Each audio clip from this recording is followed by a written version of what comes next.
একদিন আগে গোপালগঞ্জের এক জালেমের দোসর ও জানিয়েছে, আপা ঘাবড়াবেন না, আপনি ঘাবড়ালে আমরা নরম হয়ে যাই।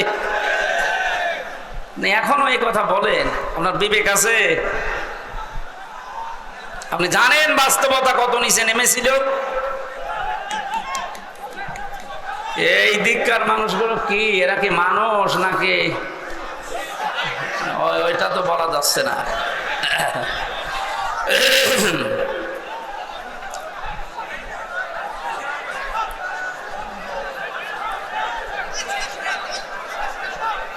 না, এদের জন্য শেষ করে দেওয়া লাগবে। কি করে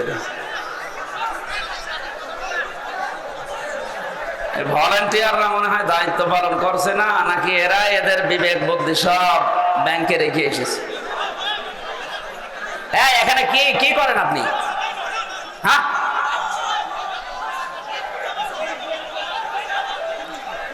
এমনিতে মাইক মন মতো না, কোনো আওয়াজ আছে, আবার এরা যদি এত ডিস্টার্ব করে কিভাবে কথা বলে?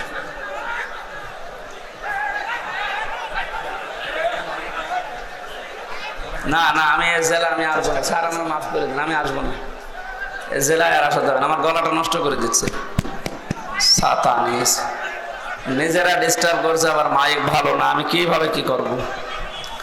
সুবহানাল্লাহ, আলহামদুলিল্লাহ, লা ইলাহা ইল্লাল্লাহ। সুবহানাল্লাহ, আলহামদুলিল্লাহ, লা ইলাহা ইল্লাল্লাহ। সাইদ ভাইয়ের মা, মগধ ভাইয়ের মা, ইয়ামিন ভাইয়ের মা, রায়হান ভাইয়ের মা, তোমরা বড়ই ভাগ্যবতী, আনলে ধরাই দিনের জ্যোতি। সালাম জানাই তোমায় ফেরেশতা মা, সালাম জানাই তোমায় ফেরেশতা। বলেন মারহাবা। আবু সাইদকে নিয়ে কয়েকদিন একটা ভিডিও চলছিল যে ওরা শহীদ হয়নি, নিজে গুলির সামনে বুক পেতে দিয়ে আত্মহত্যা করেছে। এই কথাটা যদি কেউ মন থেকে বলে থাকে, আহলে হাদিসের নামে নাকি একটা লোক এই কথা জানিয়েছে। এই কথাটা যে বলেছে, ও যদি তওবা না করে ওর ঈমান চলে গেছে। কারণ এই যে শহীদ, এই শব্দটা গরু ছাগলের নামের আগে লাগানো হয় না।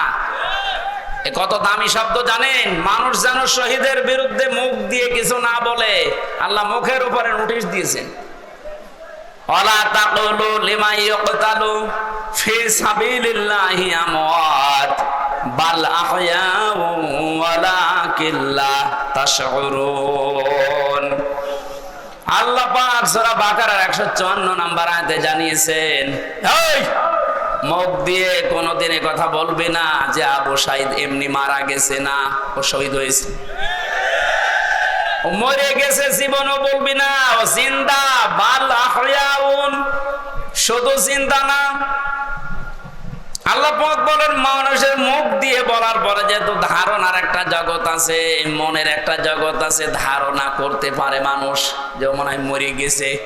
আল্লাহ ধারণার উপরও নোটিশ দিয়েছেন, ওয়ালা তাহসাবান্নাল্লাযীনা কুতিলু ফি সাবিলিল্লাহি আমওয়াতা বাল আহয়াউন ইনদা রাব্বিহিম ইরসাকুন।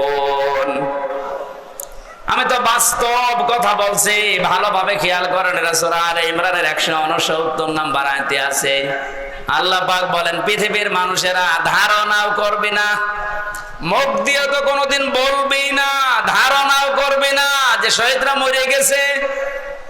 ওরা তো জীবিত, এবং আমি আল্লাহর কাছে ওরা খাবার খাচ্ছে।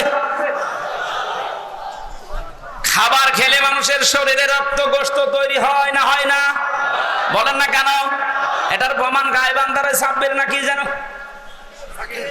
সাকিব, কবরে দেওয়ার 1 মাস পর যার শরীরে রক্ত পাওয়া যায়, বলেন তো সে যদি খাবার না খাবে তে শরীরে রক্ত পেল কোথায়? নবীজির চাচা হযরতে হামজা রাদিয়াল্লাহু তাআলা আনহু, উনি যখন শহীদ হন তাকে 70 টুকরা করেছিল কাফেররা। এত রাগ ছিল তার উপরে, তার লজ্জা স্থান পর্যন্ত কেটে 3 টুকরা করেছে। যুদ্ধ শেষ হয়ে যাওয়ার পরে নবীজি বললেন, নিয়ে আসো লাশের টুকরাগুলো, বিভিন্ন জায়গায় তারা ছড়িয়ে ছিটিয়ে দিয়েছে, সব এক জায়গায় করে আল্লাহর নবী নিজের পাগড়ি মোবারক দিয়ে ঢেকে দিলেন লাশটা।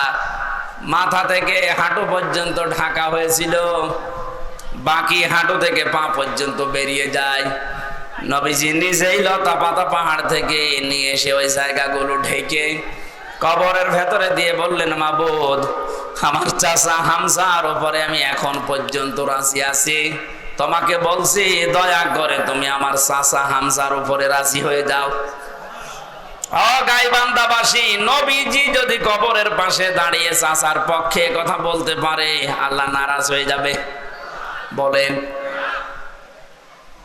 মদিনাতে একবার ঢল হয়েছিল 30 বছর পর, বিশাল আকারে ঢল।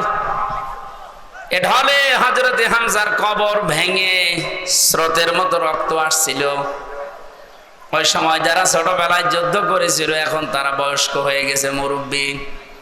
রক্ত আবিষ্কার করতে যেয়ে দেখে অনুসন্ধানে 30 বছর আগে উহুদের ময়দানে নবীজির চাচা হযরতে হামজা শহীদ হওয়ার পর কাফের কর্তৃক যেখানে যেখানে আঘাতপ্রাপ্ত হয়েছিলেন ওই জায়গাগুলো দিয়ে এখনো ফিনকি দিয়ে রক্ত বের হচ্ছে। উনি যদি খাবার না খাবেন 30 বছর পরে ওনার শরীর থেকে রক্ত আসবে কোত্থেকে? এই জন্য বাংলার জনগণ সাবধান, মুখ দিয়ে তো বলবেনই না, ধারণাও করবেন না যে যারা শহীদ হয়ে গেল মারা গেছে। কোরআনের পাখিকে আজ অনেকে বলে মরে গেছে, না উনি মারা যায়নি, ওনাকে মেরে ফেলা হয়েছে। মুরব্বীর সাথে আমি 10 মিনিট দেখা করেছিলাম 22 সালে। কি সুন্দর কথাবার্তা, কি সুন্দর হাসি। আমার তো একদিন পরে পরে আমরা সংবাদ পেতাম ওখানে, এত কঠিন অবস্থায় আমার রাখতো। যেদিন উনি মারা গেছে তার পরের দিন পেপারে দেখলাম যে উনি মারা গেছে। বাইরে এসে দেখলাম যে ভিডিওগুলো হাসপাতালে নিয়ে আসার সময়, বের করার সময় যে হাসিটা দিয়েছিল, কোন অসুস্থ মানুষের মুখ দিয়ে ওই হাসি বের হওয়ার কথা না।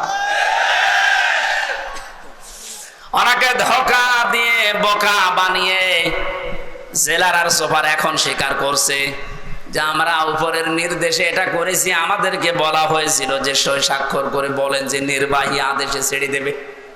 আমরা এই প্রসেস শেষ করে দিলাম। এই যে ডাক্তার মোস্তফা জামান নামে এই কোলাঙ্গার উপরের নির্দেশ পেয়ে শেষ পর্যন্ত